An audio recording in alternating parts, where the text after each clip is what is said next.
கர்த்தருடைய பரிசுத்த நாமத்துக்கு மகிமை உண்டாவதாக. தானியேல் 9:3 எப்படியா சொல்லுது, நான் உபவாசம் பண்ணி ரட்டிலும் சாம்பலிலும் உட்கார்ந்து தேவனாகிய ஆண்டவரை ஜெபத்தினாலும் விண்ணப்பங்களினாலும் தேட என் முகத்தை அவருக்கு நேராக்கின்னு சொல்லிட்டு, இது ஒரு சாதாரணமான ஜெபம் சொல்லிட முடியாதுங்க. ஒருவன் தன்னை தானே தாழ்த்தி ஒரு பாவமுள்ள ஜனங்களுக்காக தன்னை தாழ்த்தி ஏறெடுக்கிற ஒரு ஜெபம் தான் இது. மனமாற்றத்தின் ஜெபம் கூட நம்ம சொல்லலாம். தானியேல் பாருங்க, தன்னை எவ்வளவு பெரிய பதவியில இருந்தாலும் அவர் அந்த பதவியெல்லாம் பார்க்காம, அந்த பெருமையை பார்க்காம, அதெல்லாம் மறந்து தன்னை தாழ்த்தி ரட்டிலும் சாம்பலிலும் உட்கார்ந்து உபவாசம் பண்ணதை குறித்து நம்ம வாசிக்கிறோம். இது அவர் ஆண்டவரை அடையிறதுக்கான ஒரு உண்மையான உபவாசத்தின் வெளிப்பாடுன்னு சொல்லி நம்ம சொல்லலாம்.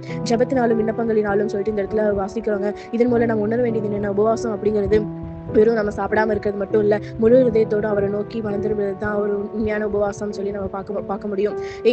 இந்த இடத்துல கடைசி பார்க்க சொல்லுது, என் முகத்தை அவருக்கு நேராக்கின்னு சொல்லிட்டு. இந்த வார்த்தைகள் பார்த்தீங்கன்னா தானியேல் தேவனுடைய முழுமையாக திரும்பியதை வச்சு நம்ம பார்க்கிறோம்.